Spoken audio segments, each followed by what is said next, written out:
নন্দীগ্রামের নন্দনায়কবার ৭৯ নম্বর বুথে প্রধানমন্ত্রীর মন কি বাত কার্যক্রম অনুষ্ঠানে উপস্থিত ছিলেন রাজ্যের বিরোধী দলনেতা শুভেন্দু অধিকারী। মন কি বাত অনুষ্ঠানের শেষে উপনির্বাচনে তৃণমূলের জয় নিয়ে শুভেন্দু অধিকারী বলেন, সাধারণ নির্বাচন ও উপনির্বাচনের পার্থক্য রয়েছে। সাধারণ নির্বাচনে মেদিনীপুর, নৈহাটি, তালডাংরা ও মাদারিহাটে বিজেপি জিতবে। সিতাইতে 40% সংখ্যালঘু, হারোয়াতে 80% সংখ্যালঘু। এই আসনগুলো বিজেপি পাবে না। 6 মাস লক্ষ্মীর ভাণ্ডার বন্ধ। নন্দীগ্রামে হিন্দুদের ঐক্যবদ্ধ করেছি।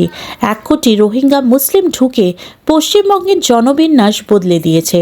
যে সামাজিক প্রকল্পগুলো চলছে রাজ্য বা কেন্দ্রের, সেগুলো বিজেপি বন্ধ করেনি, বরং আরও ভালো করেছে।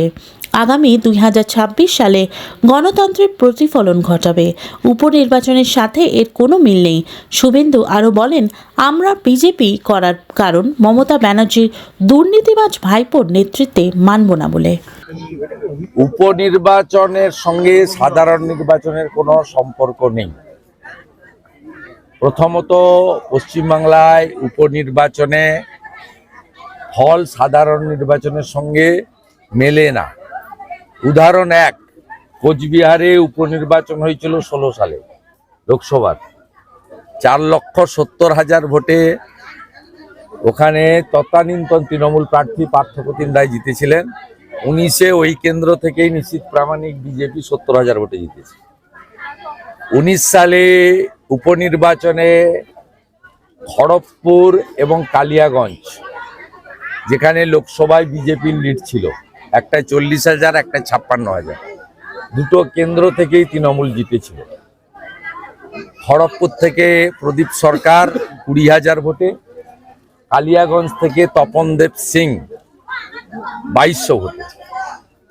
21 সালের বিধানসভা নির্বাচনে কালিয়াগঞ্জ থেকে বিজেপির সৌমেন রায় এবং খড়গপুর থেকে হিরণ চট্টোপাধ্যায় জিতেছে।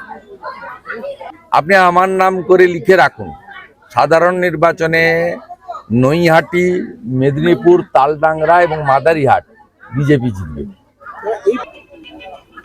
24-এর লোকসভা ভোটে আমরা 16টার মধ্যে 15টাতে এগিয়ে আছি এবং দুটো লোকসভায় আমরা জিতেছি। স্বাভাবিকভাবে আমরা আগামী দিনে যে ধরনের ভারতীয় মুসলমান, বলছি না, রোহিঙ্গা মুসলমান পশ্চিমবঙ্গে ঢুকে এর জনবিন্যাস বদলে দিয়েছে, প্রায় 1 কোটি জনবিন্যাস বদলে দিয়েছে। এবং যেভাবে দুর্গাপূজা থেকে বেলডাঙ্গার কার্তিক পূজা সনাতনীদের উপর আক্রমণ হচ্ছে, মানুষ ঐক্যবদ্ধ হবে। এবং যে সামাজিক প্রকল্পগুলো ভারত সরকার বা রাজ্য সরকারের চলছে, বিজেপি সেই সামাজিক প্রকল্পগুলো কোনো রাজ্যে বন্ধ তো করেনি, উল্টে আরো ভালো প্রকল্প দিয়েছে। উদাহরণ 1, উড়িষ্যা সুভদ্রা যোজনায় মহিলারা 50,000 টাকা করে, আমরা ভোটের আগে বলেছিলাম, সরকার তৈরি হয়েছে, জয় জগন্নাথ, পুরী ধামে আমরা 50,000 টাকা করে মহিলাদের দিচ্ছি সুভদ্রা যোজনায়। আমাদের সরকার ছত্তিশগড়ে তৈরি হয়েছে, আমরা ভোটের আগে বলেছিলাম মা তারি যোজনায়, ওখানে বিখ্যাত মাতা দেবী, মা তারি যোজনায় মহিলারা বছরে এককালীন 12,000 টাকা পাবে, একবারে, মাসে 1000, কিন্তু একবারে দেওয়া হবে। সে স্কিমও চালু হয়েছে। 3100 টাকা কুইন্টাল ধান কেনা হচ্ছে ছত্তিশগড়ে, বিজেপি সরকার।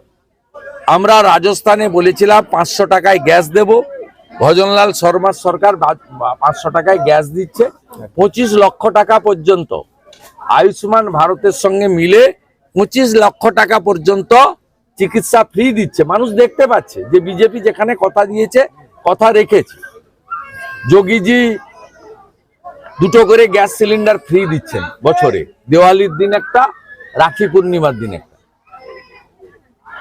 মহারাষ্ট্রে আমাদের যে সরকার আছে, যে সরকার জিতলো আরো বেশি ভোটে, হিন্দুরা মারাঠিরা ঐক্যবদ্ধভাবে জিতালো বিপুল ভোটে, ছত্রপতি শিবাজী মহারাজের সিটে জায়গায়, সেখানে 1,500 টাকা করে লাডলি বহিন, এবং যারা মাধ্যমিক এবং উচ্চ মাধ্যমিক পাস বেকার, তাদের যতক্ষণ না কর্মসংস্থান হচ্ছে 6,000 টাকা করে তাদেরকে লাডলি ভাই যোজনাতে তাদের সরকার দিচ্ছেন গত 6 মাস ধরে।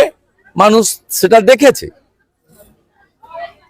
তাই স্বাভাবিকভাবে আমরা 2026 সালে পূর্ব মেদিনীপুরে যেভাবে শিক্ষিত মানুষজনকে ঐক্যবদ্ধ করে সনাতনীদের এক করে বুথে বুথে, বিশেষ করে হিন্দু বুথে আমাদের কর্মী বাহিনী তৈরি করে এদের চুরি ছাপ্পা খেয়ে দিয়ে গণতন্ত্রের প্রতিফলন ঘটিয়েছি, এটা সর্বত্র করার চেষ্টা করব। এবং এই উপনির্বাচনের রায়ের সঙ্গে কোনো এর মিল নেই।